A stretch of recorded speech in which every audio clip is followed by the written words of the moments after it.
Sometimes fate arrives, not with trumpets, but with silence broken only by the whisper of falling snow. England, 1809. The winter of 1809 descended upon Yorkshire with a severity that old men in village taverns swore they had never witnessed in their lifetimes. The snow began falling in mid-December and showed no inclination to cease, transforming the rolling countryside into an endless expanse of white that swallowed roads, landmarks, and any sense of direction for those foolish enough to venture beyond the safety of hearth and home.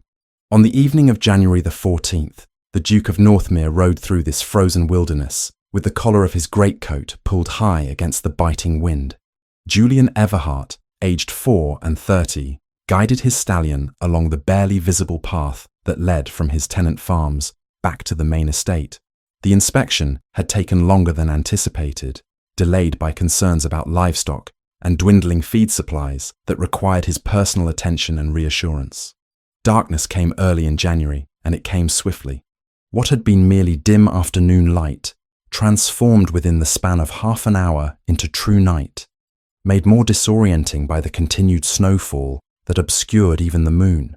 Julian knew these lands as intimately as he knew the rooms of his own house, yet even he found himself pausing occasionally to ensure he maintained the proper course. The stallion beneath him, a creature bred for intelligence as much as strength, seemed equally uncertain, his steps cautious and his ears constantly swiveling. The wind howled across the open fields, carrying with it stinging pellets of ice that felt more like tiny blades against exposed skin. Julian squinted against the assault, his grey eyes watering from the cold. Another half-mile would bring him to the edge of the formal grounds, where lanterns would be visible from the house, and the path would widen into the approach drive. He urged the stallion forward, eager for the warmth of his study and the brandy that awaited him. It was the horse that noticed first. The stallion stopped abruptly, head thrown up, nostrils flaring as he tested the air. Julian tightened his grip on the reins, immediately alert. In weather such as this, predators sometimes ventured closer to human habitation, driven by the same desperate hunger that afflicted the countryside. "Easy," he murmured, one gloved hand moving to pat the animal's neck. His eyes scanned the darkness, searching for whatever had disturbed his mount. Then he saw it. A shape in the snow, perhaps 20 yards distant. At first, he took it for a fallen branch or an animal carcass, dark against the white. But something about the form troubled him, some quality that his mind could not immediately identify but recognized as fundamentally wrong. Julian dismounted, his boots sinking into snow that reached past his ankles. Leading the stallion by the reins, he approached cautiously, each step bringing greater clarity to what lay before him. Not a branch, not an animal, a woman. She lay motionless in the snow, curled on her side as though she had simply decided to rest there. But no one rested in such a place, in such weather, wearing nothing but a thin nightgown that the wind had torn and shredded until it barely preserved any modesty at all. Her feet were bare, and even from several paces away, Julian could see the dark stains on the snow around them that could only be blood. He dropped the reins and ran the final distance, falling to his knees beside her. His hands, still gloved, touched her shoulder and found flesh so cold it might have been marble. Snow had already begun to gather on her exposed skin, creating a grotesque dusting that made her appear more statue than human. "Can you hear me?" His voice came out rougher than intended. No response. He pressed his fingers to her throat, searching for the pulse point his late father's huntsman had once taught him to find in wounded animals. For a terrible moment, he felt nothing. Then, faint and irregular, a flutter beneath his fingertips. She lived, but barely. Julian swept his greatcoat from his shoulders and wrapped it around her, covering the inadequate nightgown and her exposed limbs. When he lifted her, she weighed almost nothing, as though the cold had leached substance from her bones. Her head lolled against his chest, and he could see her face for the first time. Young, perhaps 27 years. Brown hair, darkened by melted snow, clung to her cheeks and forehead. But it was the marks on her visible skin that made Julian's jaw tighten with fury. A bruise, deep purple and yellow at the edges, covered much of her left cheek. Another darkened her throat. Her lips were blue with cold, and when he shifted her weight to better secure his grip, he felt the unnatural give of ribs that should not move so freely beneath his touch. Someone had beaten this woman. Badly, recently, and then someone had either driven her out into this killing cold, or she had fled into it willingly, choosing possible death over whatever awaited her in warmth and shelter. The stallion, trained for steadiness, stood where Julian had left him. It took considerable effort to mount while holding the unconscious woman, but Julian managed it, settling her across his lap with her head cradled against his shoulder. She made no sound, no movement, gave no sign of awareness at all. "Go," he commanded the horse, and the animal needed no further encouragement. The beast turned toward home with an eagerness born of instinct, quickening his pace despite the treacherous footing. The ride that should have taken perhaps 15 minutes stretched to 30 as Julian held his burden carefully, trying to shield her from the worst of the wind. He became aware, as they rode, that she was trembling. Not the violent shaking of consciousness, but the fine, rapid tremors that signaled a body attempting to warm itself through the only means remaining to it. He pressed her closer, willing his own warmth to transfer through the layers of fabric between them. "Hold on," he said, though she could not hear him. "Just hold on a little longer." The lights of Northmere Hall appeared through the darkness like salvation itself. The great house rose from the snow-covered landscape, its windows glowing with welcoming warmth. Julian guided the stallion directly to the main entrance rather than circling to the stables. Propriety be damned. "Mrs. Fairwick!" His shout carried across the entrance hall even before a startled footman could open the door. "Mrs. Fairwick, I need you immediately." The housekeeper, a woman of 55 years who had served the Everhart family since before Julian's birth, appeared at the top of the stairs within moments. Whatever reprimand she had prepared for such undignified shouting died on her lips when she saw what the Duke carried. "Merciful heavens," she breathed, already descending with a speed that belied her years. "Bring her to the blue guest chamber. You there!" she snapped at a wide-eyed maid. "Fetch every blanket from the linen press. And you," turning to the footman, who still stood frozen by the door, "run for Dr. Grantham. Tell him the Duke requires his immediate attendance. Immediate, do you understand?" The household erupted into organized chaos. Julian carried his burden up the grand staircase, following Mrs. Fairwick's brisk pace down the corridor to the chamber she had designated. The room was blessedly warm, a fire already burning in the grate, as it did in all the principal guest rooms throughout winter. "Set her here, Your Grace." Mrs. Fairwick had turned down the bedcovers with swift efficiency. Julian laid the woman down as gently as he could, finally seeing the full extent of her condition in proper light. It was worse than he had realized. Much worse. The torn nightgown revealed bruises on her arms, her shoulders, her collarbone. Her feet, which he had known were bleeding, were torn and lacerated from running barefoot across frozen ground. Ice had formed in her hair, creating a macabre crown that was already beginning to melt in the room's warmth. "Dear God," Mrs. Fairwick whispered, her usually imperturbable composure cracking. "Who is she?" "I don't know." Julian reached for the woman's throat, checking once more for that fragile pulse. It remained, perhaps slightly stronger now, though she had not regained consciousness. "I found her in the snow, perhaps half a mile from the estate. Someone has beaten her. Badly." Mrs. Fairwick's expression hardened. "Then someone will answer for it." She raised her voice slightly. "Mary, bring those blankets, and have cook prepare a warming pan and hot tea. Nothing too strong, mind. Just enough to take the chill from the water." The maid called Mary hurried in with an armful of blankets, her eyes widening as she caught sight of the unconscious woman. "Is she dead, Mrs. Fairwick?" "She is not, and she will not be if I have anything to say about it." The housekeeper began efficiently removing Julian's now soaked greatcoat from around the woman, replacing it with the warmer, drier blankets. "Your Grace, you should change out of those wet clothes before you catch your own chill." Julian should have left. Propriety demanded it, and in any case, his presence served no practical purpose. Yet he found himself reluctant to depart, some instinct insisting that he remain, that his absence might somehow tip the scales toward death rather than life. "I'll wait until Dr. Grantham arrives," he said. Mrs. Fairwick nodded, understanding evident in her eyes. Together they worked in silence, the housekeeper's skilled hands applying warm compresses to the woman's extremities, while Julian held her head steady as they attempted to trickle small amounts of lukewarm tea past her blue lips. Most of it ran down her chin, but some was swallowed, an encouraging sign. It was during one of these attempts that the woman stirred for the first time. Her head moved restlessly against the pillows, and her lips parted on words that emerged as barely audible whispers. "Won't marry him," she mumbled, her voice raw and broken. "Can't. Won't." Julian leaned closer, trying to catch the fragments of meaning. "You're safe," he said quietly. "No one will force you to do anything." But she was beyond hearing, lost in whatever fevered landscape her mind had constructed. "Mother's inheritance," she whispered. "Edmund lied. He lied about everything." "Edmund?" Julian glanced at Mrs. Fairwick. "Does that name mean anything to you?" The housekeeper shook her head. "Not from these parts, Your Grace."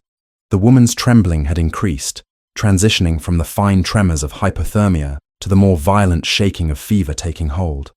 Mrs. Fairwick placed a hand on her forehead and frowned. "She's burning up. The cold has shocked her system, and now her body fights back too strongly."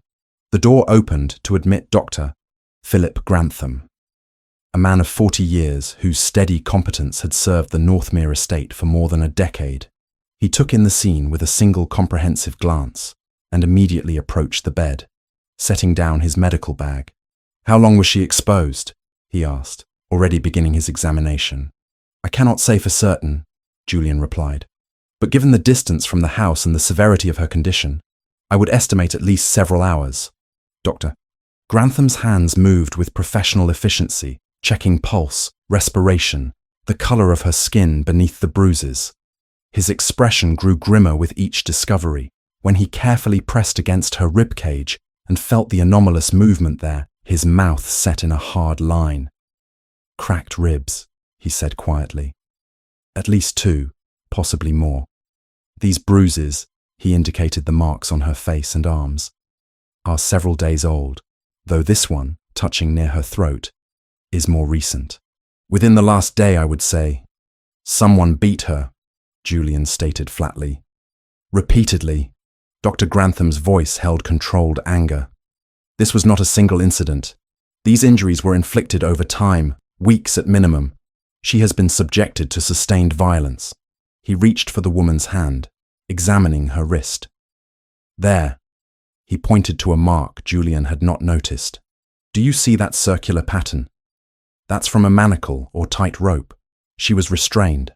Mrs. Fairwick drew in a sharp breath. Julian felt rage kindle in his chest, cold and focused. "Will she survive?" he asked. "Possibly." Dr. Grantham withdrew a small bottle from his bag. "The hypothermia is my immediate concern, along with the fever that has resulted from it. Keep her warm, but not too warm. Continue with the lukewarm fluids when she can swallow. I'll prepare a tincture to help bring down the fever, though we must be cautious." Her body has endured multiple severe traumas in rapid succession. He worked in silence for several minutes, preparing his medicines and instructing Mrs. Fairwick on their administration. Julian stood back, watching the unconscious woman's face. She appeared peaceful now. The delirium temporarily subsided, but he could see the evidence of suffering in every line of her features. "There's something else, Your Grace." Dr. Grantham had moved to the foot of the bed and was gently examining her feet. "These injuries are consistent with running at speed over rough ground. Stones, frozen earth, sharp objects. She wasn't walking when she sustained these. She was fleeing from whoever beat her," Julian concluded. "One would assume." The doctor looked up. "When she wakes, if she wakes, she may be able to tell us more.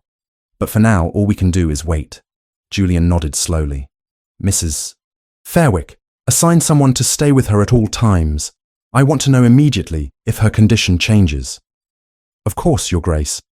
And Dr. Grantham, I would ask you to document everything, every injury, every detail of her condition.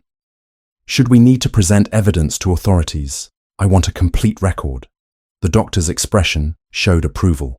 "I'll prepare a full medical report." After Dr. Grantham departed, Julian remained a moment longer.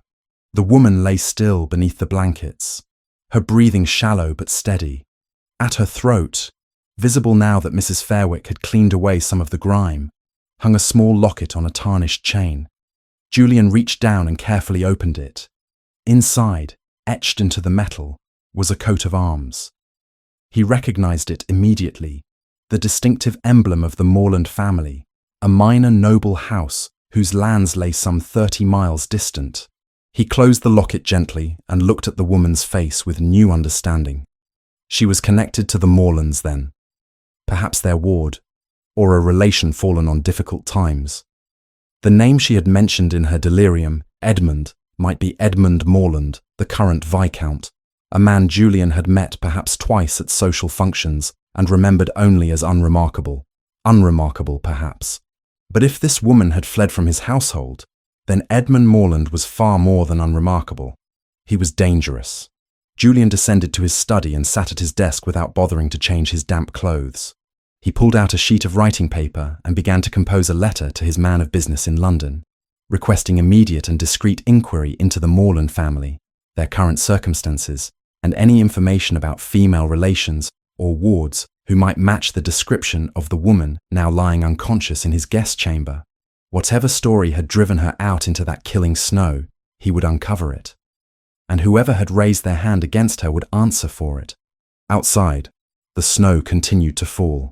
But within Northmere Hall, one fragile life hung in the balance, held there by the slimmest of threads, and the stubborn determination of those who refused to let her slip away. The morning of the third day dawned cold but clear, the storm having finally exhausted itself during the night. Pale winter sunlight streamed through the windows of the blue guest chamber, illuminating dust motes that danced in the still air. Mrs. Fairwick sat in the chair she had occupied for most of the past 72 hours, her head drooping forward in an unintended doze, when the woman in the bed stirred for the first time with true consciousness behind the movement. Catherine Morland opened her eyes to unfamiliar surroundings. The ceiling above her was decorated with elaborate plasterwork, painted white and picked out in gold leaf that caught the morning light. Heavy curtains of deep blue velvet framed tall windows. The bed beneath her was soft beyond anything she had known in months, the linens fine and smelling of lavender. For a single, blissful moment, she could not remember why such comfort should seem strange. Then memory returned in a crushing wave, and she gasped, trying to sit upright despite the protests of her battered body. "Hush now, hush!" Mrs. Fairwick was instantly alert and at her side, gentle hands pressing against her shoulders. "You're safe, my dear. Lie still. You've been very ill." Catherine's eyes, wide with terror, darted around the room as though expecting pursuers to emerge from the shadows. "Where am I?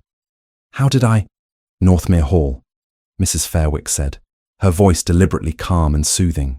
"His Grace the Duke of Northmere found you 3 nights past, half frozen in the snow. You're quite safe here, I promise you." "The Duke?" Catherine's voice came out as barely more than a whisper, raw and painful. Her hand moved instinctively to her throat, feeling the tenderness there. "Yes, my dear. A very fortunate thing that he found you when he did. Another hour in that cold, and—" Mrs. Fairwick left the sentence unfinished. "But you're here now, and you're recovering. Can you tell me your name?" Catherine hesitated. Every instinct screamed at her to remain silent, to reveal nothing that might lead Edmund to this place. Yet these people had saved her life, and she owed them at least the truth of her identity. "Catherine," she said finally. "Catherine Morland." "Miss Morland," Mrs. Fairwick nodded, recognition flickering in her eyes. "Of the Morland family. I thought as much, when we found the locket you wear." Catherine's hand moved to her throat again, this time finding the familiar weight of her mother's locket. Relief flooded through her that it had not been lost in her desperate flight. "I should inform His Grace that you've awakened," Mrs. Fairwick said, rising from her chair. "He's been most concerned, but first, let me bring you some broth. You've had nothing but a few sips of tea these past days, and you must regain your strength." "Wait," Catherine said, her voice stronger now despite its hoarseness. Please, before the Duke comes, I need to know, has anyone come looking for me? Has there been any inquiry from Moorland House? Mrs. Fairwick's expression grew troubled. No one has come, Miss Moorland. Should we expect someone? Catherine closed her eyes, torn between relief and a deeper, more complicated pain. Edmund had not even bothered to search for her. Or if he had not thought to look here. Perhaps he believed her dead in the snow, her body waiting to be discovered when the spring thaw came. The thought should have frightened her, but instead brought a grim satisfaction. If he believed her dead, he would not be hunting her. No, she said quietly. I hope no one comes. Mrs. Fairwick studied her face for a long moment, seeing more in those words than Catherine had spoken aloud. I'll fetch that broth, she said finally, and I'll send word to His Grace. Alone in the room, Catherine took stock of her condition. Her ribs ached with each breath, though the pain was less sharp than she remembered from the night of her flight. Her hands were heavily bandaged, as were her feet. When she tried to move her legs beneath the covers, she felt the pull of healing wounds and the deep ache of muscles pushed beyond their limits. She had survived. Against all odds, against the killing cold and her own body's betrayal, she had survived. The door opened some 20 minutes later to admit not Mrs. Fairwick, but a tall man whose presence seemed to fill the room despite the chamber's generous proportions. Catherine recognized him immediately from the brief, fevered glimpses she had retained from her rescue. The Duke of Northmere, aged perhaps 34, with dark hair and grey eyes that studied her with an intensity that made her want to look away. Miss Moorland, he said, his voice a deep baritone that carried both authority and unexpected gentleness. I am Julian Everhart. I'm relieved to see you awake and lucid. Your Grace. Catherine attempted to sit more upright, but her body refused to cooperate fully. I understand I owe you my life. Thank you seems an inadequate word for such a debt. No debt exists, Julian said, crossing to stand near the bed, though maintaining a respectful distance. Any person of conscience would have done the same, though I confess, finding you in such a state raised many questions that I hope you might now be willing to answer. Catherine's hands tightened on the coverlet. What do you wish to know? Let us begin with how you came to be fleeing through a snowstorm, wearing only your nightclothes. His tone remained gentle, but she heard the steel beneath it. And who inflicted the injuries Dr. Grantham documented so thoroughly? The directness of the question should not have surprised her. A duke did not achieve his position by being indirect or easily deceived, yet Catherine found herself hesitating. Years of training in proper behaviour warring with the desperate need to trust someone, anyone, with the truth. My half-brother, she said finally, the words emerging in a rush as though speaking them quickly might lessen their weight. Edmund Moorland, Viscount Moorland. After our father died 2 years past, Edmund inherited the title and the estate. Our stepmother, Edmund's mother, had died some 18 months ago. Without her presence, Edmund and his wife Lydia showed their true nature. Julian listened without interruption as the story poured from Catherine in fragments and rushes. She told him of being reduced to little more than a servant in her own home, moved to the smallest room in the attic, given worn clothing and expected to perform tasks far beneath her station. She spoke of the gradual escalation of verbal cruelty into physical violence, of Edmund's careful brutality that left marks hidden beneath clothing where society would not see them. He is a coward, Catherine said, and for the first time, anger coloured her voice. He strikes only those who cannot fight back. Before others of his class, he is all obsequiousness and charm, but behind closed doors, he becomes a different creature entirely. And the night of your flight, Julian prompted. Catherine's hands trembled slightly as she continued. There was money, you see. My mother, my birth mother, left a small inheritance in trust for me. I was to receive it when I turned 25. Edmund claimed it had been used to pay father's debts, but I never believed him. I think he simply took it for himself. She looked up to find Julian's grey eyes fixed on her with an expression she could not quite read.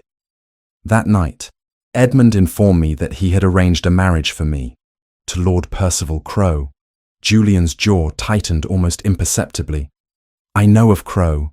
His reputation is unsavory. 2 of his previous wives died under suspicious circumstances, Catherine said bluntly. Edmund sold me to him for £5,000. When I refused, when I said I would never consent to such a marriage, Edmund, she touched her face where the bruise had faded to yellow and green. He beat me far worse than he ever had before. Then he locked me in my room and told me the wedding would occur in 3 days, with or without my cooperation. So you fled. I waited until the house was quiet. I tied bed linens together and climbed from the window. I had no time to gather proper clothing or even shoes. I simply ran, thinking only of getting far enough away that Edmund could not drag me back. I reached the turnpike before midnight and hid beneath the canvas of a carrier's wagon bound east. He never saw me. When the cart halted near a wayside inn at first light, I slipped away and kept to the hedgerows. By afternoon, a farmer's boy offered me a ride as far as the Northmere Road. When he realized what I was, he crossed himself and fled.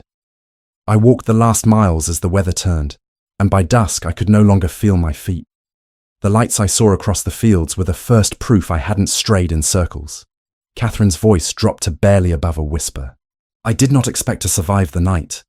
I only knew that death in the snow seemed preferable to the future Edmund had arranged for me. Silence filled the room after her words ceased. Julian stood motionless, his hands clasped behind his back, his expression controlled, but his eyes burning with barely suppressed fury. Edmund Morland will answer for what he has done, he said finally, each word precise and cold as winter ice. I give you my word on that. He is a viscount, Catherine said tiredly. He has the protection of his title and his position. Who would believe the accusations of a penniless woman with no proof beyond bruises that are already fading? I would believe you, Julian replied. As would Dr. Grantham, who documented your injuries in meticulous detail. As would Mrs. Fairwick, who has tended you these past days. And as would any magistrate who saw the evidence of what was done to you. Catherine wanted to believe him, but years of Edmund's casual cruelty had taught her the futility of hope. What will you do? For now, you will remain here as my guest while you recover your strength. I have already set inquiries in motion regarding your family's situation and the matter of your mother's inheritance. My solicitors are investigating the documentation Edmund provided regarding those funds. I cannot impose on your hospitality indefinitely, Catherine protested. I have no money to pay for lodging, and I will not be an object of charity. If you could perhaps help me secure a position as a governess or companion. Miss Morland, Julian interrupted, his tone gentler than his words. You have cracked ribs, lacerations on your feet that required Dr. Grantham's stitches, and you were 3 days in a fever that nearly claimed your life. You will remain here until you are fully recovered, and we will discuss your future when you are well enough to make such decisions clearly. Catherine studied his face, searching for signs of the duplicity she had learned to expect from men of power. She found only resolve and something that might have been genuine concern. Why are you helping me? She asked. You don't know me. I'm nothing to you. You are a woman who was beaten and driven into a snowstorm to die, Julian said simply. That makes you someone who deserves protection and justice. Beyond that, no other reason is required. Mrs. Fairwick returned then with a tray bearing steaming broth and fresh bread. That's quite enough conversation for now, Your Grace, she said firmly, in the tone of one who had known Julian since he was in leading strings and felt entitled to manage him accordingly. Miss Morland needs rest and nourishment, not an interrogation. Julian inclined his head. Of course, Miss Morland. I will leave you in Mrs. Fairwick's excellent care. If you require anything at all, you need only ask. After he departed, Catherine sagged back against the pillows, exhausted by the brief conversation, despite having done little more than speak. Mrs. Fairwick helped her sit up enough to manage small spoonfuls of broth, and Catherine found herself ravenously hungry once the first taste touched her tongue. The Duke means what he says, Mrs. Fairwick said, as she tended to her patient. He's a good man, though many find him cold. He's been different since his wife died, more withdrawn. But in matters of justice and protection of those weaker than himself, He has never wavered. Catherine absorbed this information silently. A widower, then. That explained something of the controlled sorrow she had glimpsed beneath his composed exterior. "Rest now," Mrs. Fairwick urged when the broth was finished. "You're safe here at Northmere, and His Grace will ensure you remain so." As Catherine drifted towards sleep, for the first time in longer than she could remember, she felt the tension that had become her constant companion begin to ease. She was not fool enough to believe all her troubles were resolved, but for this moment, in this place, she was safe, and that was more than she had dared hope for when she fled into the snow 3 nights past. 2 weeks passed with the slow but steady rhythm of healing. By the first days of February, winter's grip had loosened only in rumour, not in truth. The blue guest chamber, which had witnessed Catherine's fevered delirium and desperate awakening, now served as her sanctuary, where each morning brought visible improvements. The angry bruises that had marked her face faded to yellow-green shadows before disappearing entirely.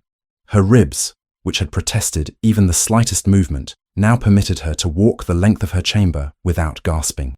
The lacerations on her feet, tended daily by Mrs. Fairwick's capable hands, closed and began to scar.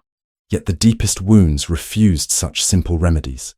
Catherine's sleep remained troubled by nightmares that tore her from rest in the darkest hours. She would wake gasping, her nightgown damp with perspiration, certain she could hear Edmund's heavy footsteps in the corridor or feel his hands closing around her throat. Each time, she forced herself to breathe slowly, to catalogue the familiar shapes of the elegant chamber, to remind herself that Moorland House lay 30 miles distant and she was safe within Northmere's walls. On particularly difficult nights, she would light the candle Mrs. Fairwick had thoughtfully placed beside her bed and read until exhaustion claimed her once more.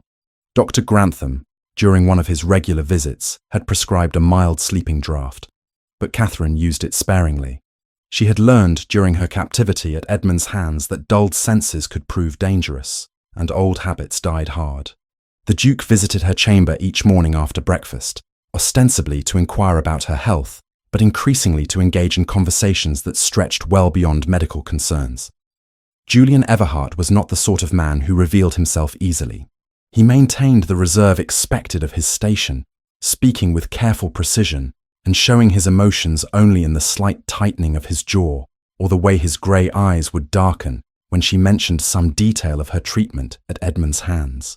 Yet Catherine had learned to read the subtle shifts in his manner. She noticed how he would pause in his questions about her physical recovery, as though considering whether to venture into deeper waters. She saw the books he began leaving on the table beside her chair, volumes of poetry and philosophy, chosen with evident care. And she observed how, when discussing matters of estate management during their conversations, he genuinely listened to her observations, rather than merely tolerating them as polite noise. It was Mrs. Fairwick who first suggested Catherine might benefit from leaving her chamber. "You're strong enough now, my dear," the housekeeper said one morning, as she helped Catherine dress. "A change of scenery would do you good. The breakfast parlour has lovely light in the mornings, and it would be no trouble to set a place for you there." Catherine hesitated, years of Edmund's control having taught her to make herself small and invisible. The thought of occupying space in the Duke's household, of sitting at his table as though she belonged there, felt presumptuous. "I would not wish to impose," she began, but Mrs. Fairwick cut her off with a gentle but firm shake of her head. "Miss Moorland, His Grace specifically requested that you join him for meals once you felt well enough. He enjoys intelligent conversation, and I suspect he finds the breakfast room rather lonely these days." Thus it was that Catherine found herself, 3 days later, seated across from the Duke of Northmere at a polished mahogany table, laden with more food than she had seen in months. Julian looked up from the correspondence he had been reading when she entered, and something in his expression softened. "Miss Moorland," he said, rising to his feet as propriety demanded, "I'm pleased to see you well enough to join me. Please sit." The first breakfast passed in stilted politeness, but by the third morning, conversation began to flow more naturally. Julian discovered that Catherine possessed an extensive knowledge of classical literature, having spent much of her youth in her father's library before his death. She learned that the Duke had travelled extensively on the continent before the war made such journeys impossible, and that he preferred the management of his estates to the social whirl of London. "I find," he said one morning, spreading marmalade on toast with careful precision, "that I have little patience for the artifice required in town. Everyone performing for everyone else, saying things they don't mean, and meaning things they would never say." "Yet surely your position requires regular attendance in London," Catherine observed. "The Lords must convene, and society expects the Duke of Northmere to make appearances." "Society expects many things," Julian replied, a trace of humour touching his mouth. "I have found that disappointing society carries fewer consequences than one might imagine." It was during one of these breakfast conversations, nearly 2 weeks after Catherine had first descended from her chamber, that Julian set down his coffee cup with unusual deliberation and said, "I wonder if you might be interested in seeing something." Catherine looked up from her plate. "Your Grace!" "The library," he explained. "It has fallen into considerable disarray since my wife's passing. Anna used to maintain the cataloguing system, and since her death, I confess I have allowed it to deteriorate. You mentioned once that you enjoyed organizing your father's collection. I thought perhaps, if it would not be too tiresome, you might consider lending your expertise." The request surprised Catherine. It was one thing to be a guest recovering from injury, quite another to be asked to contribute to the household in a meaningful way. "I would be honoured," she said carefully, "though I must warn you, I can be rather particular about proper organisation." "Excellent," Julian said, and the warmth in his voice suggested genuine pleasure at her acceptance. "Mrs. Fairwick will show you the way after breakfast." The library at Northmere Hall proved to be a magnificent chamber that had seen better days. Tall windows flooded the space with natural light, illuminating rows of shelves that reached nearly to the ceiling. Books of every size and vintage crowded the shelves in apparent chaos, some lying horizontally atop others, many with broken spines or loose pages marking them as well-loved, but poorly maintained. Catherine stood in the doorway, surveying the disorder with the eye of one who understood the fundamental importance of proper bibliographic order. "Oh," she breathed, taking in the scope of the task. "This will require considerable work." "Too much?" Julian asked from behind her. "Not at all," Catherine replied, stepping into the room with growing enthusiasm. "It's simply that whoever last maintained this collection did so according to a system I cannot immediately discern. It will take time to understand their logic before I can improve upon it." Over the following days, Catherine threw herself into the project with an energy that surprised even herself. The door stood open at all hours, with Mrs. Fairwick or a footman passing at regular intervals in the ordinary rhythm of the household. She arrived in the library each morning after breakfast, often remaining until Mrs. Fairwick came to summon her for luncheon. Julian would visit periodically, sometimes to retrieve a specific volume, other times simply to observe her progress and engage in conversation. It was during these quiet moments, surrounded by the musty scent of old books and the soft scratch of her pen recording titles and authors, that Catherine felt pieces of herself returning. Edmund had stripped away so much of who she had been, reducing her to little more than a frightened creature existing only to avoid the next blow. Here, in this beautiful room with its disorder waiting to be tamed, she remembered the Catherine who had delighted in knowledge, who had possessed opinions and interests beyond mere survival. Julian seemed to notice the transformation as well. "You appear more yourself," he remarked one afternoon, finding her perched on a library ladder, stretching to reach a volume on the highest shelf. "More at ease." Catherine descended the ladder carefully, conscious of her healing ribs. "Purpose suits me," she said simply. "I find idleness difficult to bear." "As do I," Julian agreed. He hesitated, then added, "I received a report from my solicitors this morning, regarding the matter we discussed." Catherine's hands stilled on the book she held. "My mother's inheritance." "Yes. The documents Edmund provided claiming the funds had been dispersed to settle your father's debts are indeed fraudulent. The trust remains intact at Coutts Bank in London, untouched and accruing interest these past several years. You are entitled to the full amount, which now totals just over £3,000. £3,000. The sum seemed almost incomprehensible to Catherine, who had been living as little more than a servant. "Are you certain?" she asked, scarcely daring to believe it. Edmund was so convincing. He showed me documents. Forged documents, Julian said, his voice hardening.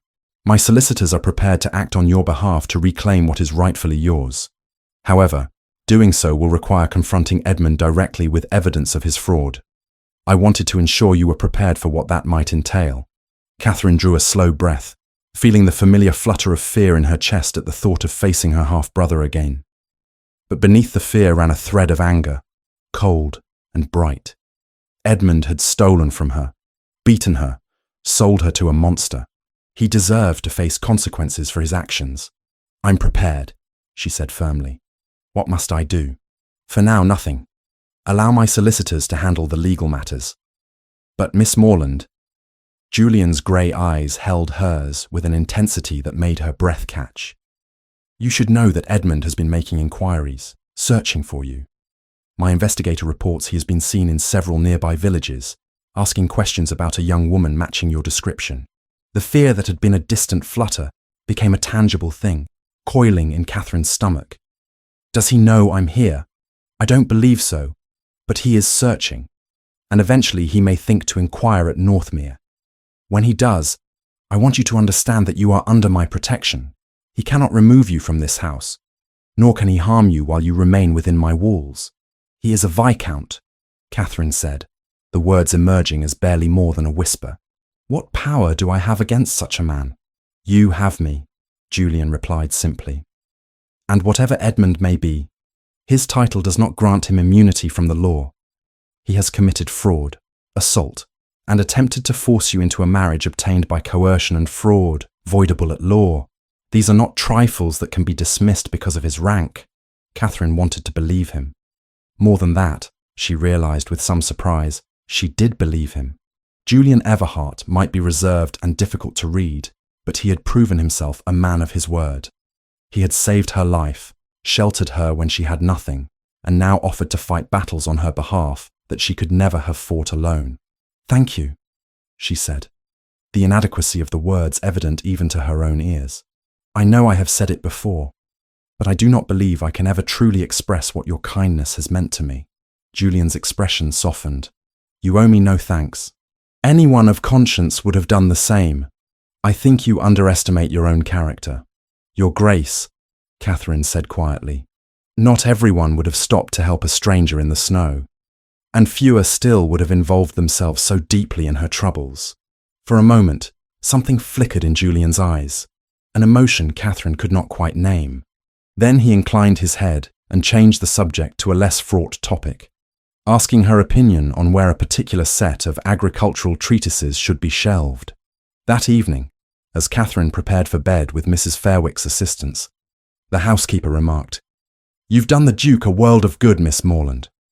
I haven't seen him so engaged with life in years, not since before Lady Anna passed. I'm glad to have been of some small use, Catherine replied. But the housekeeper's next words gave her pause. It's more than use, my dear. It's companionship. This house has been too quiet, too full of ghosts. You've brought light back into corners that have been dark for too long. After Mrs. Fairwick departed, Catherine stood at her window, looking out over the grounds of Northmere bathed in moonlight. Somewhere beyond the estate's borders, Edmund was searching for her. Lord Crow remained a threat she had not yet confronted. The future remained uncertain and fraught with dangers she could not fully anticipate. But here, in this moment, she was safe, she was healing, and for the first time in years, she was beginning to hope that the life ahead might hold more than mere survival. Perhaps, just perhaps, it might hold actual happiness. The thought both thrilled and terrified her in equal measure. She had learned the hard way that hope could be a dangerous thing, that happiness was fragile and easily shattered. Yet as she climbed into bed and extinguished her candle, Catherine allowed herself to imagine a future where she was more than Edmund's victim, more than a woman defined by what had been done to her. Tomorrow she would return to the library. Tomorrow she would continue rebuilding, one catalogued volume at a time, both the collection and herself. For tonight, that was enough. Edmund Morland arrived at Northmere Hall on a grey afternoon, when the last remnants of winter clung stubbornly to the Yorkshire landscape. The messenger, who brought word of his approach, found Julian in the estate office, reviewing ledgers with Will Turner, his steward of 10 years. The man who had overseen drainage improvements and crop rotations with quiet competence now stood witness as Julian received the news with a face that might have been carved from stone. "The Viscount Morland requests an audience with your grace," the footman announced, his voice carefully neutral. "He claims urgent family business regarding his sister." Julian set down his pen with deliberate precision. "Show the Viscount to my study. Inform him I will attend him presently, and send word to Lord Hargrave that his presence would be appreciated." He turned to Will. "Find Miss Morland. Tell her to remain in her chambers until I send word. Mrs. Fairwick is to stay with her." Will nodded, understanding the unspoken command in his employer's tone. "At once, Your Grace." 15 minutes later, Julian entered his study to find Edmund Morland examining a painting of the Northmere estates with the false appreciation of a man attempting to appear at ease. The Viscount was a man of 35, possessed of the sort of bland handsomeness that society found unobjectionable. His clothes were well tailored, his manner deferential. Nothing in his appearance suggested the brutality Catherine had described. "Your Grace." Edmund offered a bow calculated to convey respect without subservience. "I apologize for arriving unannounced. However, the matter that brings me here admits of no delay." "Viscount Morland," Julian acknowledged, making no move to sit or offer his visitor a seat. "You mentioned urgent family business." "Indeed.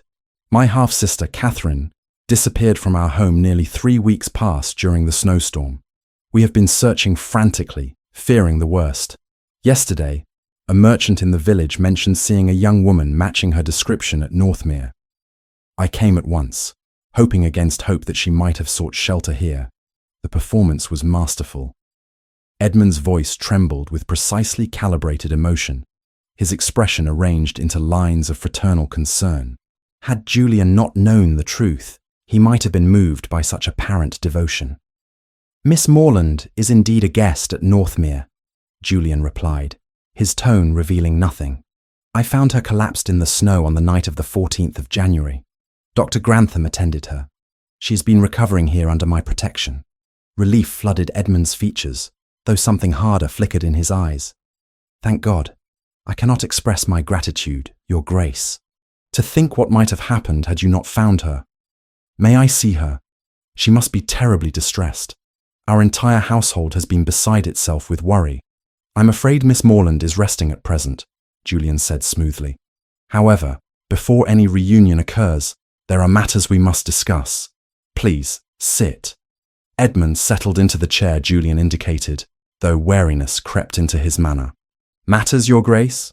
"Miss Morland arrived at Northmere wearing only a torn nightgown, Viscount. She had no shoes. Her feet were badly lacerated from running across frozen ground. She bore extensive bruising to her face, throat, and body, as well as cracked ribs." Julian's voice remained calm, but ice ran beneath each word. "Dr. Grantham documented these injuries in considerable detail. Would you care to explain how your sister came to be in such a condition?" Edmund's face paled, then flushed. "Your Grace, I can only imagine. Catherine has always been somewhat prone to melodrama. If she has suggested that I or anyone in my household—" He trailed off, as though the accusation were too monstrous to voice. She must have become confused. Perhaps the fever affected her judgment. "Miss Morland was quite clear in her account," Julian said. "She described systematic abuse at your hands over the course of many months. She also mentioned that you attempted to force her into marriage with Lord Percival Crowe, a man whose reputation for violence toward his wives is well documented." Edmund rose abruptly from his chair. "This is outrageous. My sister is clearly unwell, perhaps mentally disturbed by her ordeal. To make such accusations against her own family." The study door opened to admit Lord Thomas Hargrave, whose expression suggested he had been thoroughly briefed on the situation. "Your Grace, Viscount Morland. I hope I'm not interrupting." "Not at all," Julian said. "Lord Hargrave has agreed to serve as witness to our conversation. Please continue, Viscount. You were saying something about accusations." Edmund's confidence visibly wavered with the introduction of a witness. He resumed his seat, his manner shifting from offended dignity to conciliation. Perhaps there have been misunderstandings. Catherine has always been sensitive, prone to exaggeration. If discipline was sometimes necessary for her own good. Discipline, Julian repeated, the word emerging flat and cold. Is that what you call breaking a woman's ribs? Beating her face until she could barely see? Locking her in a room and informing her she would be married to a known brute whether she consented or not? She had obligations, Edmund said, desperation creeping into his voice. Lord Crow offered honourably for her hand. Any sister would have been grateful for such a match. Catherine's refusal was selfish and ungrateful after all my family has done for her. Lord Crow paid you £5,000, Julian said. That is not an honourable offer of marriage. That is the purchase of chattel. And given Crow's history, it amounts to selling your sister to a man who would likely have killed her within a year. Edmund's jaw tightened. Your Grace seems remarkably well informed about my private affairs. I make it my business to be informed about matters that occur within 30 miles of my estates, Julian replied. I also have excellent solicitors. Speaking of which, they have uncovered some interesting irregularities regarding the trust established for Miss Morland by her late mother. The colour drained from Edmund's face entirely. I don't know what you mean. I think you do. The documents you provided claiming the trust had been liquidated to pay your father's debts were fraudulent. The trust remains intact at Cootes Bank, untouched since your stepmother's death. Miss Morland is entitled to the full amount, which now exceeds £3,000. Edmund stood again, his composure finally shattering. You have no authority to interfere in family matters. Catherine is under my guardianship. I have the right. You have no rights where Miss Morland is concerned, Julian interrupted, his voice cutting through Edmund's protests. As of this morning, my solicitors filed papers with the proper authorities documenting your abuse and your attempted fraud. I am prepared to present Dr. Grantham's medical report, witness testimony, and documentary evidence of your crimes before any magistrate in Yorkshire. I am a Viscount, Edmund said, falling back on his final defence. My word carries more weight than that of some country physician or a woman prone to hysteria. Perhaps, Julian conceded. But my word carries considerably more weight than yours, Viscount, and I give you my word that if you attempt to remove Miss Morland from this house, or if you make any effort to contact her against her wishes, I will use every resource at my disposal to see you ruined. Edmund stared at him, calculation visible in his eyes as he weighed his options. Julian watched the man's thoughts play across his face, rage warring with fear, pride battling pragmatism. What do you want? Edmund asked finally. Julian withdrew a document from his desk drawer. This is a legal instrument renouncing your guardianship of Miss Morland and acknowledging her right to the full amount of her maternal inheritance. You will sign it now, before Lord Hargrave as witness. In exchange, I will agree not to pursue criminal charges against you at this time. And if I refuse, then I will present my evidence to the magistrate. Your fraud will become public knowledge, and you will very likely face imprisonment. Your reputation, such as it is, will be destroyed. Society does not look kindly upon men who beat women and steal from their families. Edmund took the document with hands that trembled slightly. He read it twice, his mouth tightening with each clause. This also forbids me from contacting Catherine in any way. Yes, that is non-negotiable. She's my sister. She is a woman you brutalized and nearly killed, Julian said flatly. Sign the document, Viscount, or face the consequences of your actions. For a long moment, silence hung in the study. Lord Hargrave watched with the careful neutrality of a man prepared to testify to every word spoken. Edmund's hand moved to the pen Julian had placed beside the document, then hesitated. What about Crow? Edmund asked suddenly. He paid me for Catherine. If I cannot deliver her, he will demand his money back. £5,000 I no longer have. That is your concern, not mine, Julian replied. Though I would suggest you consider very carefully before involving Crow in any attempt to reclaim Miss Morland. His interests in this matter are also being addressed. Something in Julian's tone must have conveyed the threat, for Edmund paled further. His hand moved to the pen again, and this time he signed his name with sharp, angry strokes. Lord Hargrave witnessed the signature, and the document was sealed before Edmund could reconsider. "There is one more thing," Julian said, as Edmund rose to leave. "You will leave Yorkshire today. You will not return to this county. If I receive word that you have been seen anywhere near Northmere or making inquiries about Miss Morland's whereabouts, our agreement is void, and I will proceed with criminal charges. Do you understand?" Edmund's face twisted with barely suppressed rage.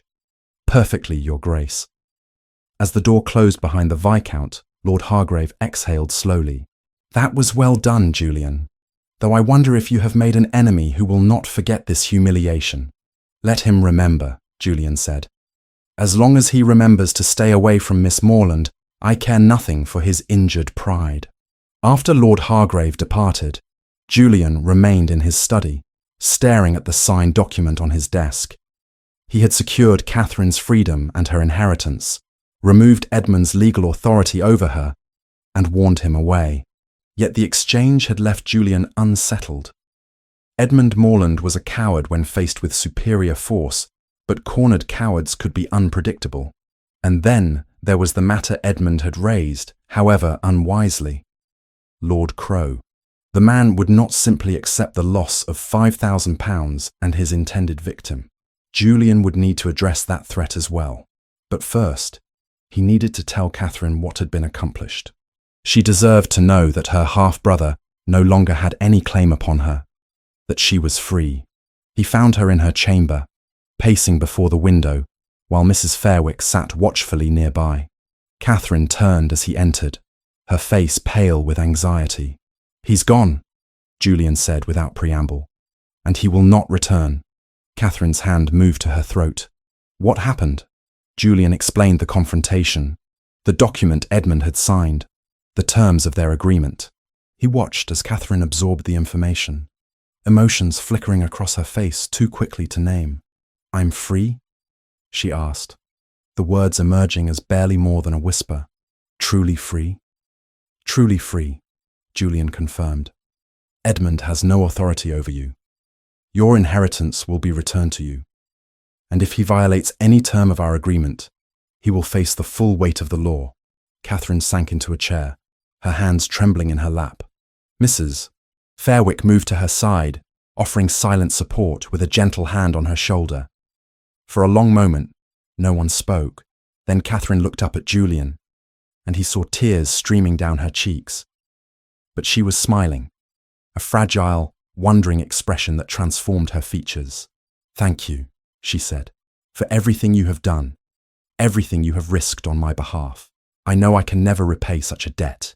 Julian crossed the room and knelt beside her chair, bringing himself to her eye level. "There is no debt, Catherine. You owe me nothing. What I did because it was right, because you deserve freedom and safety and the chance to live without fear." Their eyes met, and in that moment, something shifted between them. The careful distance Julian had maintained since her arrival, the propriety that had governed all their interactions, suddenly felt like an obstacle rather than a protection. He saw the same awareness in Catherine's expression, the same quickening of breath, the same pull towards something neither had dared to name. It would have been so easy to close the distance between them, to touch her face, to discover if her lips were as soft as they appeared.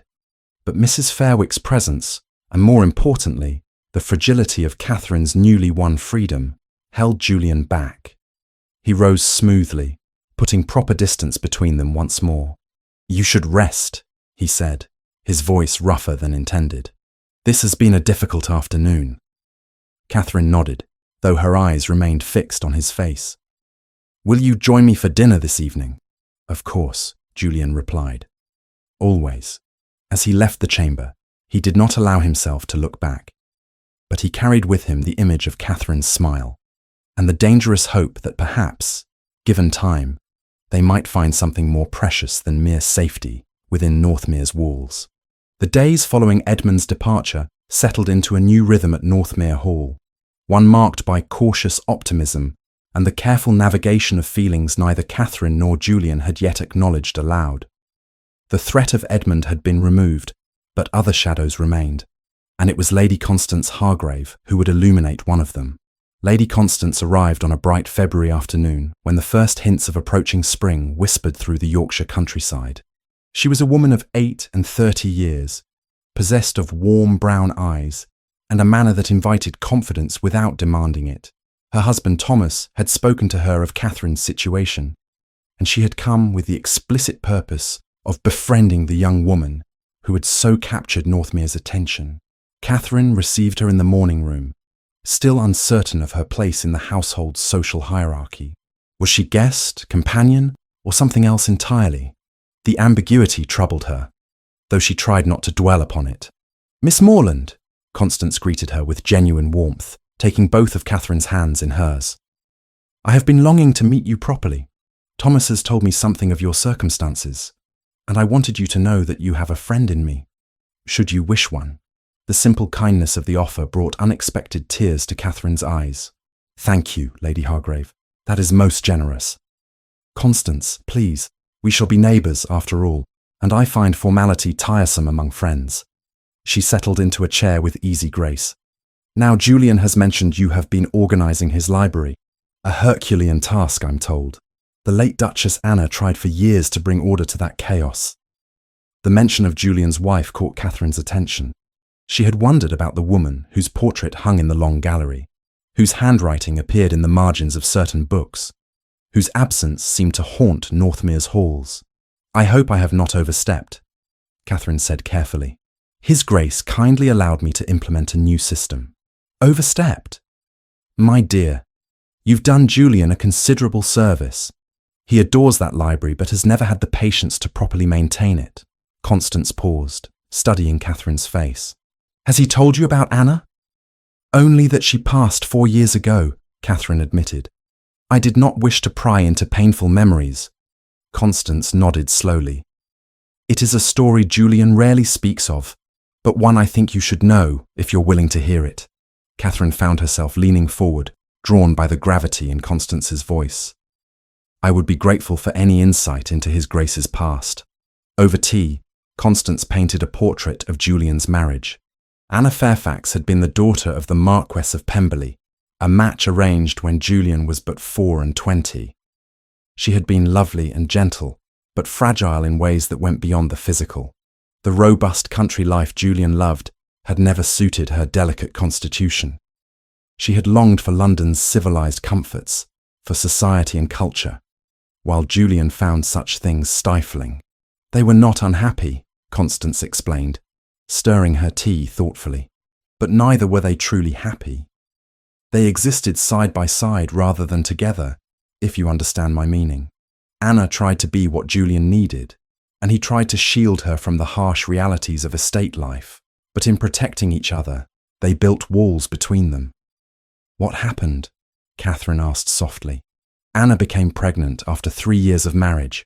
She was overjoyed, believing a child would bridge the distance between them. But the pregnancy was difficult from the start. Her physicians in London recommended she remain in town where they could monitor her closely. Julian wanted her to go, urged her to seek the best possible care." Constance set down her teacup, her expression troubled by memory. But Anna refused. She feared that if she left, Julian would realize how ill-suited they were. That distance would give him perspective on their failing marriage. So she stayed here at Northmere, insisting she was well enough, that the country air would benefit both her and the child. Catherine felt dread coiling in her stomach, already sensing how this story must end. "The labour was long and terrible," Constance continued quietly. "Dr. Grantham did everything possible, but Anna hemorrhaged severely. Both she and the baby, a son, died within hours of the birth. Julian blamed himself entirely. He believed that if he had insisted she go to London, if he had not been so absorbed in his estates, if he had been a better husband, she would have survived. But surely that's not rational," Catherine protested. "Childbirth claims many women, even with the finest physicians attending them. Grief is rarely rational, my dear." Julian withdrew into himself after her death. He threw himself into estate management, avoiding society, refusing to consider remarriage despite considerable pressure from his family. He built walls higher than any Anna had erected, determined never to risk such loss again. Catherine absorbed this information, understanding suddenly the careful distance Julian maintained, the way he seemed to calculate every interaction, measuring risk against potential pain. "He fears losing someone again," she said.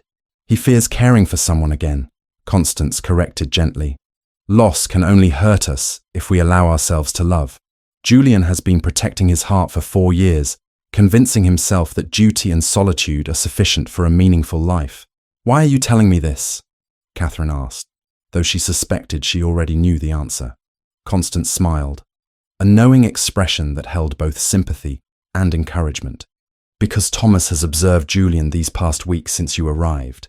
He tells me Julian smiles now, engages in conversation with genuine interest, shows concern that goes beyond mere charitable duty. You have affected him, Catherine, whether either of you has acknowledged it or not. I thought you should understand what you might be dealing with." Before Catherine could respond, a commotion in the entrance hall drew their attention. Raised voices, the sound of boots on marble, and then Mrs. Fairwick's stern tones attempting to impose order. Catherine and Constance exchanged glances and moved toward the doorway. In the hall, they found Julian facing a man Catherine had never seen before, though his identity became clear from his first words. "Your Grace," the stranger said, his voice carrying the cultured tones of privilege laced with something harder, something threatening. "I am Lord Percival Crowe. I believe we have matters to discuss regarding a certain business arrangement I made with Viscount Morland." Catherine's breath caught. The man Edmund had sold her to stood less than 20 feet away, and even from this distance, she could see the cruelty in his weathered face, the way his pale eyes swept the hall with possessive assessment. Julian's stance shifted almost imperceptibly, his body positioning itself between Crowe and the doorway where Catherine stood. "Lord Crowe, I'm afraid any arrangements you made with Viscount Morland are no longer valid. I suggest you take up the matter of reimbursement with him directly." "Oh, I intend to," Crowe replied, his lips curling into what might have been a smile but held no warmth. "However, I also intend to see what I purchased. I was promised a bride, Your Grace. Sight unseen, I might add, which was rather foolish of me. But Morland assured me his sister was young, biddable, and available. I would like to verify these claims before I decide whether to pursue financial compensation or insist on fulfillment of our original agreement. Miss Morland is not available for your inspection, Lord Crowe, nor is she the subject of any valid agreement. The arrangement you describe constitutes an illegal sale of a human being, and I have documentary evidence of such. I suggest you depart before I have you removed from my property." Crowe's eyes narrowed. "Strong words, Your Grace, but I wonder if you fully understand what you're interfering with. I have connections in Parliament, friends in high places, who might take a dim view of a duke meddling in the private contracts of his peers. Your peers?" Julian's voice dropped to a dangerous quiet. "Lord Crowe, you are no peer of mine. You are a man who has buried 2 wives under suspicious circumstances and attempted to purchase a 3rd from her abusive guardian. I am not impressed by your connections, and I am certainly not intimidated by your threats." It was at that moment Crowe's gaze found Catherine in the doorway, his pale eyes fixed upon her with an intensity that made her skin crawl, assessing her as one might evaluate livestock at market. Catherine forced herself to remain still, to meet his stare without flinching, though everything in her screamed to flee. "Ah," Crowe said softly. "Miss Morland, I presume. Well, Morland did not lie about your appearance. You'll do nicely once properly trained to wifely obedience. You will not speak to her," Julian said, his voice cutting through the air with the precision of a blade. "You will not look at her. You will leave my house immediately, or I will have you thrown out bodily." Crowe laughed, a sound devoid of genuine amusement. "Protective, aren't you, Your Grace? One might almost think you have a personal interest in the lady. Perhaps I should inquire about the propriety of a young woman living unchaperoned under your roof." "Lady Constance Hargrave is in residence as companion and chaperone," Constance announced, stepping forward to stand beside Catherine. "Miss Morland's reputation is entirely secure, Lord Crowe. More than can be said for yours." Crowe's expression darkened. But before he could respond, Will Turner appeared with two of Northmere's burliest groundsmen. Julian had clearly anticipated the need for physical enforcement of his demands. "These gentlemen will escort you to your carriage, Lord Crow," Julian said. "Should you return to Northmere, or should I hear of any attempt to contact Miss Morland, I will ensure that every detail of your attempts to purchase a wife becomes known throughout Yorkshire and London. I suspect society will find your behaviour as distasteful as I do." For a long moment, tension hung in the hall like a living thing. Then Crow straightened his coat with exaggerated dignity. "This is not finished, Your Grace. I will have satisfaction, either in the form of my money or my intended bride." "It is finished," Julian replied flatly. "You simply have not yet accepted that fact. Now leave, before my patience expires entirely." After Crow departed under the watchful eyes of Will and his men, silence filled the hall. Then Catherine's legs gave way, and she sank against the doorframe, the terror she had suppressed crashing over her in waves. Constance was at her side immediately, supporting her, but it was Julian who reached her first, catching her before she could fall. "You're safe," he murmured, and Catherine realized she was trembling violently.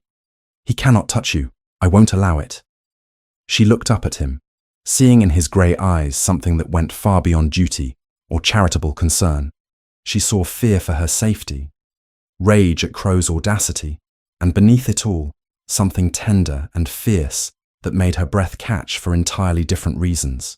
"He will not stop," she whispered. "Men like that never do." "Then I will stop him," Julian replied. "Whatever it takes, Catherine. I promise you." As he held her there in the entrance hall, with Constance watching with knowing eyes and Mrs. Fairwick hovering protectively, Catherine understood that something had shifted irrevocably. Julian had declared himself her protector not out of obligation, but choice.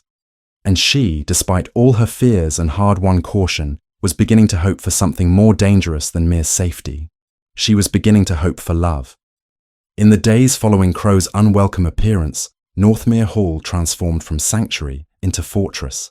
Julian increased the number of groundsmen patrolling the estate boundaries, instructed Will Turner to report any strangers seen on the roads approaching the property, and made discreet inquiries through his network of contacts regarding Crow's movements and intentions. The efforts were thorough, but could not entirely dispel the shadow that had fallen over Catherine's newfound peace. She tried to maintain her daily routines, working in the library each morning and taking her meals with Julian and the now constant presence of Lady Constance, who had extended her visit indefinitely as both companion and chaperone. Yet Catherine found herself starting at unexpected sounds, her body remembering terror even as her mind insisted she was safe. The nightmares that had been gradually diminishing returned with renewed intensity, and more than once Mrs. Fairwick found her awake in the small hours, staring at shadows. It was during one such restless afternoon, when rain drummed against the windows, and Catherine felt trapped within the house's walls despite their protection, that she decided to venture beyond her usual confines. She had not been outside since the confrontation with Crow, and cabin fever gnawed at her nerves. Wrapping herself in a warm pelisse borrowed from the late Duchess Anna's wardrobe, she descended to the entrance hall. Mrs. Fairwick appeared almost immediately, concern evident in her expression. "Miss Morland, surely you're not thinking of going out in this weather?" "Only to the kitchen garden," Catherine replied. "I need air, even if it comes with rain." "Then you'll want company," came Julian's voice from the doorway of his study. He emerged carrying his own greatcoat. "The paths are slippery, and Will has reported seeing tracks near the eastern boundary that may indicate someone has been watching the house." Catherine's stomach tightened. "Crow? Possibly. Or simply a poacher taking advantage of the weather. Regardless, you should not walk alone." He offered his arm with the formality that had characterized all their interactions since the day he had held her, while she trembled in the entrance hall. "Shall we?" They walked in silence through the covered passage that connected the main house to the kitchen gardens, emerging into a world rendered grey and indistinct by falling rain. The garden itself was dormant, waiting for spring, but someone had maintained the pathways, and the structure of raised beds promised future abundance. "Will suggested expanding this area," Julian said as they walked, his voice carrying easily over the sound of rain. He believes we could grow enough vegetables to supply the household entirely and have surplus for the tenant families. What do you think? Catherine understood he was offering distraction, a return to the easy conversations about estate management that had become their refuge from more difficult topics. She accepted the gift gratefully. I think it's an excellent idea. Growing one's own food provides security that purchased goods cannot match, though you would need to invest in proper cold storage. The old ice house could be renovated, Julian mused. I've been meaning to address it for years, but never found sufficient motivation. They continued their circuit of the garden, discussing practical matters with the careful focus of two people, avoiding what truly occupied their thoughts. But eventually, Catherine's resolve gave way beneath the weight of unspoken fears. He will not stop, will he? She asked quietly, pausing beside a dormant rosebush whose thorns gleamed with rainwater. Crow, I mean. Men like him view women as possessions. Once they decide they want something, they pursue it relentlessly. Julian was silent for a moment, his jaw tight. I have been making inquiries. Crow's financial situation is more precarious than his manner suggests. The £5,000 he paid Edmund represented a significant portion of his liquid assets. He cannot afford to simply walk away from such a loss.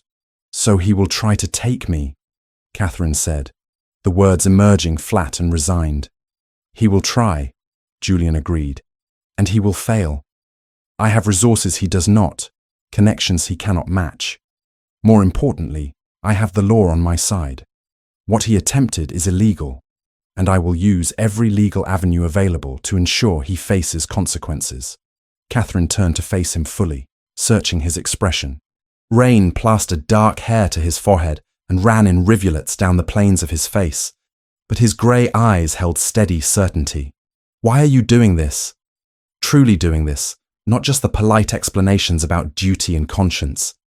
You could have helped me recover and sent me on my way with my inheritance. Instead, you have made yourself a target for both Edmund's resentment and Crow's obsession. Why? The question hung between them, demanding honesty neither had yet offered. Julian's hands, clasped behind his back in his habitual posture, tightened visibly. When he spoke, his voice was rougher than usual. Because the thought of you in Crow's hands is unendurable. Because you have become important to me in ways I did not anticipate and cannot entirely explain. Because, he stopped, seeming to wrestle with words that refused easy arrangement. Because I care what happens to you, Catherine. More than is probably wise. Catherine's breath caught. Julian. It was the first time she had used his given name, and the intimacy of it seemed to break something in his careful control. He reached for her hand, not the formal touch of a gentleman assisting a lady, but the desperate grip of a man anchoring himself to something precious. I swore after Anna died that I would never allow myself to care so deeply again, he said. The pain of loss seemed too great a price for whatever happiness might come before it. I built walls, convinced myself that solitude and duty were sufficient for a meaningful existence. Then you arrived, half dead in the snow, and every wall I constructed has slowly crumbled. I'm afraid, Catherine whispered. Not just of Edmund or Crow, though they terrify me. I'm afraid of this, of what I feel when I'm near you. I have learned to expect pain from those who should protect me. How do I trust that you are different? Julian raised her hand to his lips, pressing a kiss to her rain-dampened knuckles that felt more intimate than any embrace. You teach me, he said simply. As I teach you. Neither of us knows how to navigate this, but perhaps we can learn together. Before Catherine could respond, a shout rang out from the direction of the stable yard. Julian's head snapped toward the sound, his body immediately tense and alert. Will Turner appeared, running through the rain with unusual haste. Your Grace, he called. We've caught someone skulking near the eastern wall. Claims he was just seeking shelter from the rain, but I recognized him from the village. He's been asking questions about Miss Morland in the taverns. Julian's expression hardened instantly. Bring him to the stable. I'll speak with him there. He turned to Catherine.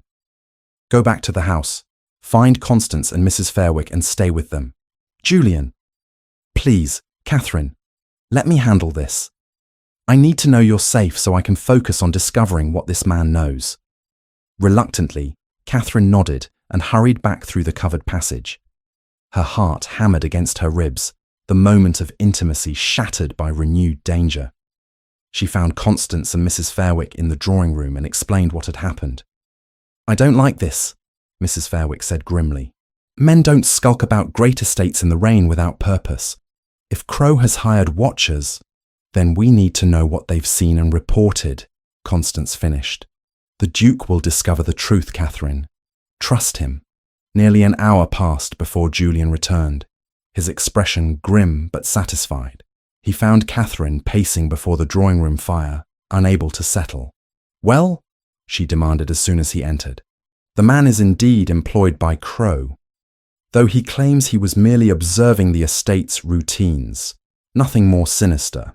I have sent him off with a message for his employer. Any further surveillance will be treated as trespass and prosecuted accordingly. I have also dispatched a letter to the local magistrate documenting Crow's harassment and requesting formal intervention." "Will it help?" Catherine asked. "It establishes a legal record. If Crow attempts anything more aggressive, we have grounds for immediate action." Julian's hands flexed at his sides, frustration evident despite his controlled tone. "I wish I could do more. I wish I could simply remove the threat entirely." Catherine crossed to him, surprising both of them by taking his hands in hers. "You have done more than anyone else in my life ever has. You have given me safety, hope, and something I thought I would never have again. The courage to imagine a future worth living." Julian's fingers closed around hers, his touch warm and steadying. "I want to be part of that future, Catherine. When this is over, when Crow has been dealt with and you are truly free, I want—" He paused, seeming to gather courage. "I want to court you properly, to see if what we feel now might grow into something lasting." "I want that too," Catherine said softly. "But I also want you to understand that I come with complications. Edmund may be legally neutralized, but he will harbor resentment. Crow remains a threat. And I—" She hesitated, then forced herself to continue. "I carry scars, Julian, not just physical ones. There are parts of me that are broken. Then we will mend them together," Julian replied. "Or we will simply work around the broken places until they become part of the pattern rather than flaws. I am not looking for perfection, Catherine. I am looking for you." The words settled into Catherine's heart like a benediction, a promise of acceptance she had never dared to hope for. She rose on her toes and pressed a gentle kiss to his cheek. Nothing improper, but weighted with all the emotion she could not yet voice. "Thank you," she whispered, "for seeing me when I thought I was invisible." Julian's arms came around her then, drawing her into an embrace that felt like coming home. They stood there as rain continued its assault on the windows, as Constance and Mrs. Fairwick tactfully withdrew to give them privacy, as Northmere Hall's walls held firm against the threats gathering beyond them.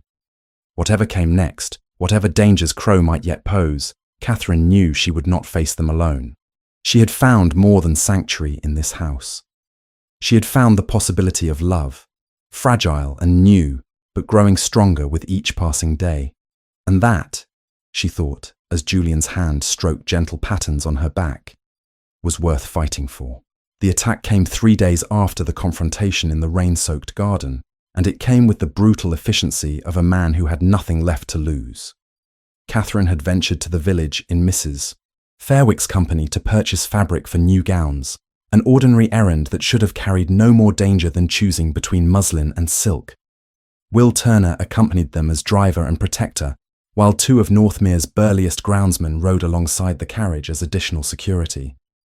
The road between Northmere and the village wound through woodland that provided ideal cover for an ambush.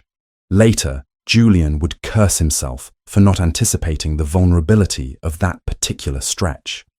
But on that clear February afternoon, with armed men accompanying them and the threat of legal consequences hanging over Crow's head, the attack seemed unlikely enough that Catherine had allowed herself to relax her vigilance.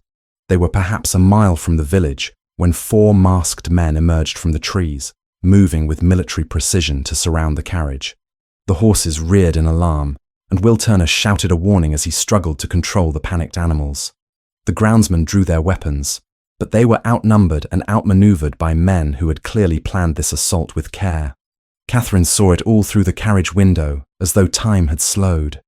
One of the attackers struck Will Turner with the hilt of a pistol, sending him tumbling from the driver's seat. Another dragged Mrs.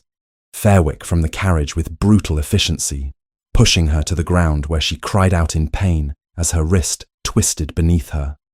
Then hands were reaching for Catherine, pulling her from the carriage despite her struggles. She fought with every ounce of strength she possessed, screaming, clawing at the masked faces, kicking at any target within reach.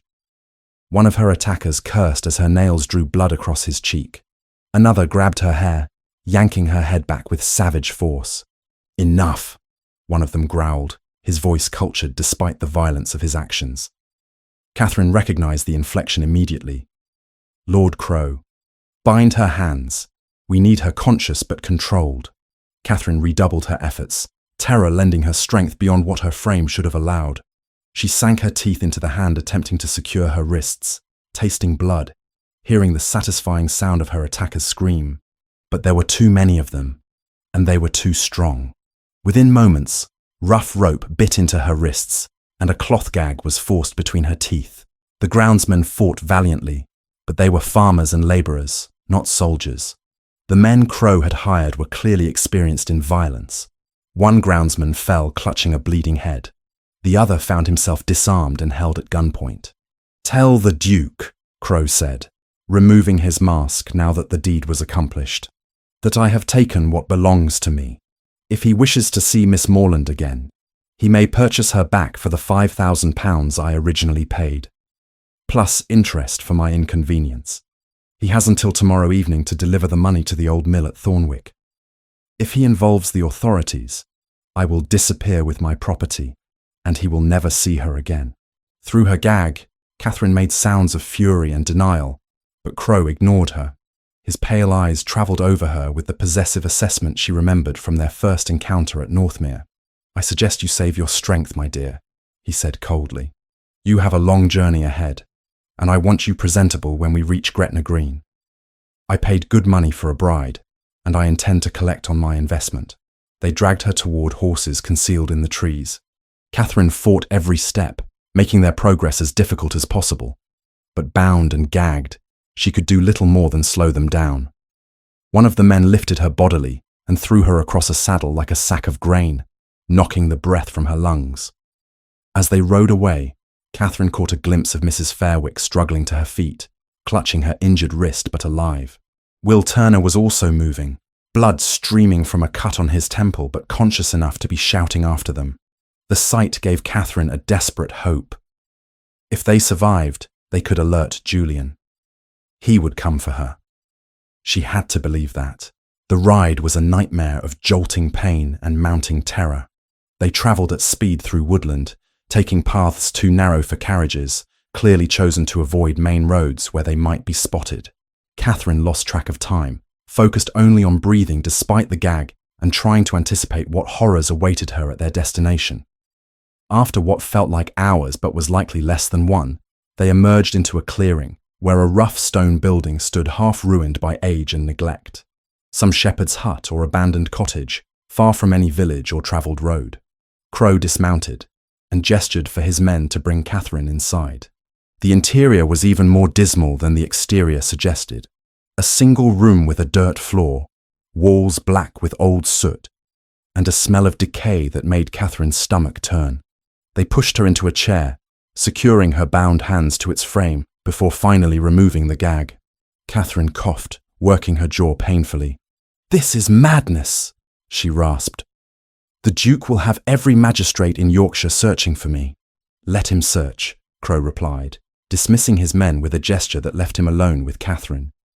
"By the time he finds this place, if he finds it, we will be well on our way to Scotland.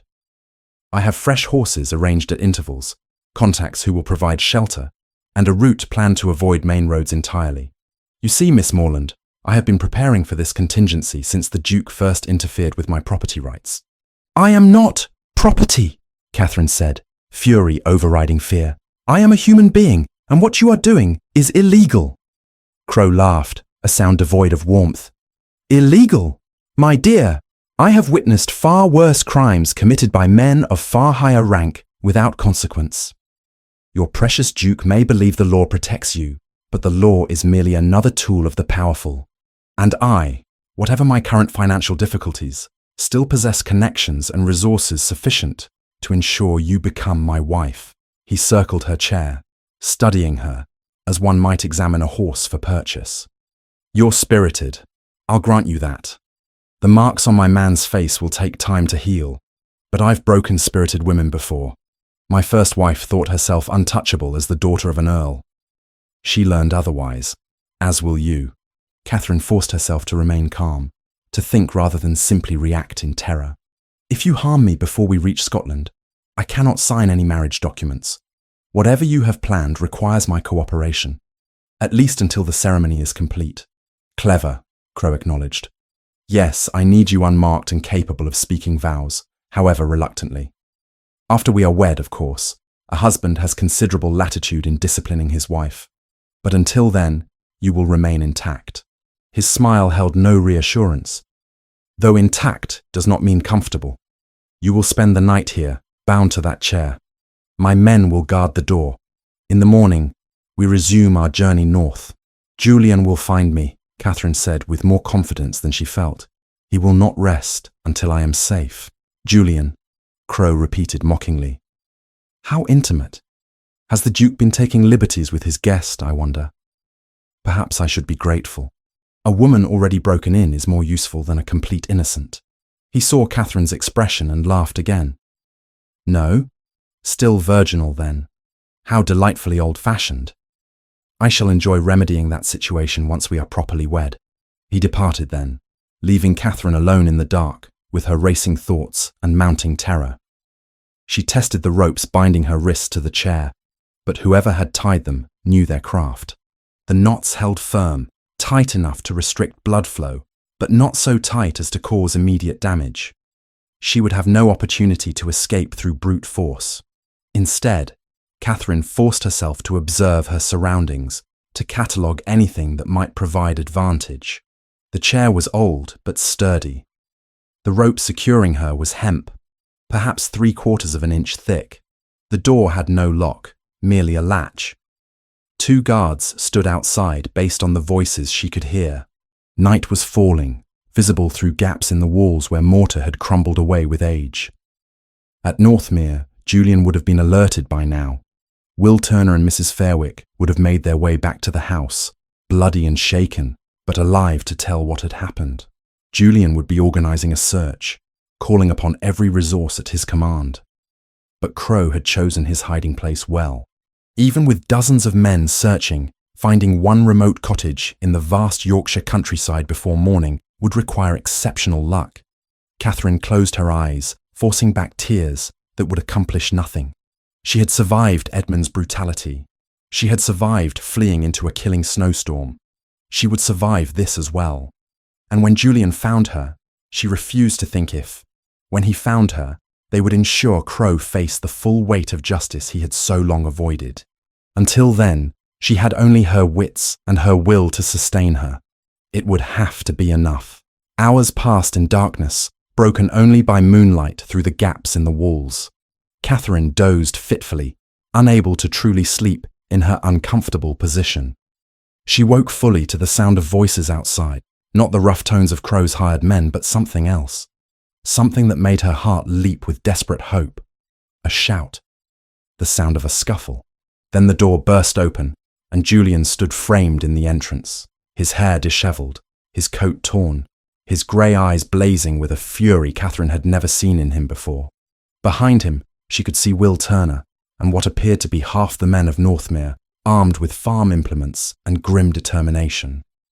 "Catherine!" Julian breathed, crossing the space between them in 3 strides. His hands were gentle as they worked to untie the ropes binding her, but they trembled with suppressed rage. "Are you hurt? Did he—" "I'm unharmed," Catherine said, her voice breaking despite her effort to remain composed. "Julian, how did you find me?" Will remembered the direction they took. "We searched every path, every abandoned structure within 5 miles. When I thought we might have lost you..." He freed the last of the ropes and pulled her against him, his arms wrapping around her with a fierce protectiveness that made her feel simultaneously fragile and precious. "I would have searched until I found you. I would never have stopped." "Where is Crow?" Catherine asked against his shoulder. "Being restrained by my men, along with his accomplices. The magistrate has been summoned. This time, Miss Morland, Lord Crow will face the full consequences of his actions." Julian pulled back just enough to look at her face, his hands cupping her cheeks with heartbreaking tenderness. "I nearly lost you. I cannot bear the thought of nearly losing you." "You didn't lose me," Catherine said, her own hands coming up to cover his. "You found me. You will always find me." Julian's response was to kiss her, not gently, but with the desperate passion of a man who had faced the possibility of permanent loss and been granted reprieve. Catherine melted into him, all propriety forgotten, responding with equal fervour. In that moment, in that ruined cottage, they sealed something between them that went far beyond words or promises. When they finally broke apart, Julian rested his forehead against hers, both of them breathing hard. "Marry me," he said. "Not someday, not when things are settled. Soon, as soon as it can be arranged. I want you as my wife, my Duchess, my partner in all things. Say yes, Catherine." Through her tears, Catherine smiled. "Yes. 1,000 times yes." Outside, dawn was breaking over Yorkshire, painting the sky in shades of gold and rose. A new day was beginning, and with it, a new chapter in both their lives. One built not on convenience or necessity, but on love hard-won and freely given. 5 weeks after Julian's proposal in that ruined cottage, Catherine Morland stood before the mirror in what had been the late Duchess Anna's dressing room, now transformed into her own. The wedding gown she wore was a creation of ivory silk, modest in its elegance, with long sleeves and a high neckline that spoke to both propriety and the late winter season. Pearl buttons marched down the back in a line so precise that Constance, assisting with the fastenings, declared them a work of art. "You look beautiful," Constance said, stepping back to admire her handiwork. "Julian will be speechless when he sees you." Catherine studied her reflection with something approaching wonder. The woman who gazed back at her bore little resemblance to the terrified creature Julian had pulled from the snow 2 months prior. Her face had filled out, colour returned to her cheeks, and her eyes held a light that had nothing to do with candlelight and everything to do with the prospect of marrying a man she loved beyond reason. The chapel at Northmere Hall was small by ducal standards, capable of seating perhaps 50 people comfortably. Today, it held less than 20, the intimate gathering Catherine had insisted upon despite Julian's willingness to arrange a grand London ceremony. Lord and Lady Hargrave sat in the front pew, along with Dr. Grantham and Mrs. Fairwick, whose recovery from her injured wrist had been complete. Will Turner occupied a seat near the back, freshly scrubbed and wearing his best coat, pride evident in every line of his weathered face. Several of Northmere's longest-serving staff filled the remaining spaces, testament to how thoroughly Catherine had been accepted into the household. The events following Crow's capture had unfolded with satisfying swiftness. The magistrate, presented with overwhelming evidence of kidnapping, conspiracy, and attempted forced marriage, had committed Crow to stand trial at the assizes. His hired men, offered clemency in exchange for testimony against their employer, had provided detailed accounts of Crow's planning and intent. The trial itself, held 3 weeks past, had lasted barely 2 days before the jury returned a verdict of guilty on all charges. Lord Percival Crow now resided in York Castle, awaiting transportation to Australia, his title attainted and his property forfeit to the Crown. Edmund Morland, having violated no specific terms of his agreement with Julian, remained technically free. However, word of his attempted sale of his sister had spread through society with the speed of wildfire. Doors once open to the Viscount now closed firmly. His creditors, emboldened by his social disgrace, pressed their claims with renewed vigour. Last Catherine had heard, Edmund was considering emigration to America, where his tarnished reputation might not precede him. These thoughts occupied Catherine's mind as she descended the grand staircase on Lord Hargrave's arm, he having graciously agreed to stand in the place of the father she had lost. At the chapel door she paused, suddenly breathless with the magnitude of what was about to occur. "Steady," Lord Hargrave murmured kindly. "He's been pacing before the altar for the past hour. I think he fears you might change your mind." The observation made Catherine smile. "Never," she whispered. "Not for anything." The chapel doors opened, and whatever thoughts had been occupying Catherine's mind scattered like leaves before wind. Julian stood at the altar in formal attire that emphasized his height and the breadth of his shoulders. But it was his face that held her attention. The way his grey eyes widened when he saw her. The way his careful composure cracked to reveal naked emotion. Love, relief, and wonder chased themselves across his features in rapid succession before settling into an expression of such tenderness that Catherine felt tears prick her eyes. The ceremony itself passed in a blur of sacred words and solemn vows. Catherine's voice remained steady as she promised to love and cherish Julian all the days of her life. His voice, when he made the same pledge, held a depth of conviction that left no room for doubt. When the vicar pronounced them husband and wife, Julian's kiss was gentle but thorough, a promise of the passion they would share in private, while maintaining the decorum appropriate to their surroundings. "My Duchess," he murmured against her lips, and Catherine heard in those two words everything he could not say before witnesses. The wedding breakfast was an informal affair held in Northmere's smaller dining room. Toasts were offered, congratulations extended, and stories shared about the courtship that had scandalized and delighted their small circle in equal measure. Will Turner, emboldened by champagne, recounted the night of Catherine's rescue with dramatic flourishes that had Mrs. Fairwick rolling her eyes but smiling nonetheless. "I knew from that first night," the steward declared, raising his glass toward the newlyweds, "that something extraordinary had begun. The Duke carried Miss Morland into this house like she was made of glass, and from that moment, Northmere was never quite the same. To the Duke and Duchess, may they have all the happiness they deserve." "Hear, hear!" the assembled guests chorused, raising their glasses. As afternoon faded toward evening, the guests gradually departed until only Julian and Catherine remained. They stood in the entrance hall, hands clasped, acutely aware that they were now truly alone as man and wife. "Are you nervous?" Julian asked softly. Catherine considered the question honestly. "A little," she admitted. "Not of you, but of the unknown. I have never—" "Nor have I, truly," Julian interrupted gently. "Anna and I shared perhaps 3 encounters in 4 years of marriage, all marked by duty rather than desire. Whatever we discover together tonight will be new for both of us." His candour eased Catherine's tension. "Then we shall learn together," she said, echoing the promise they had made months ago in the rain-soaked garden. Julian led her upstairs, not to the blue guest chamber where she had recovered, but to the Duchess's suite that adjoined his own rooms. A fire burned in the grate, casting dancing shadows across furniture that had been Anna's but now belonged to Catherine. She noticed immediately that Julian had removed the portrait of his first wife that had hung above the mantel, replacing it with a landscape painting.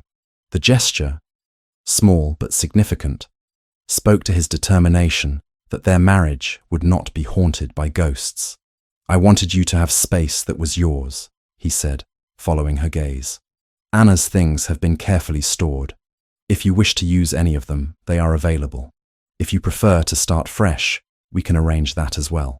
Catherine turned to face him, reaching up to cup his cheek with one hand. "You are thoughtful beyond what I deserve." "On the contrary," Julian replied, covering her hand with his own. "I am the one blessed beyond deserving. You could have any man, Catherine. Instead, you chose the reclusive Duke who found you half dead in the snow and fell in love with your courage.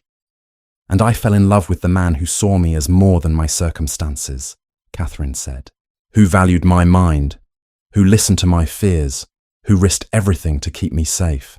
Their kiss began gently, a tender exploration that gradually deepened into something more urgent. Julian's hands moved to the buttons marching down Catherine's back, and she felt the gown loosen as he worked them free with patient care. When the silk finally pooled at her feet, leaving her standing in just her chemise and stockings, Julian drew back to look at her. "Beautiful," he breathed.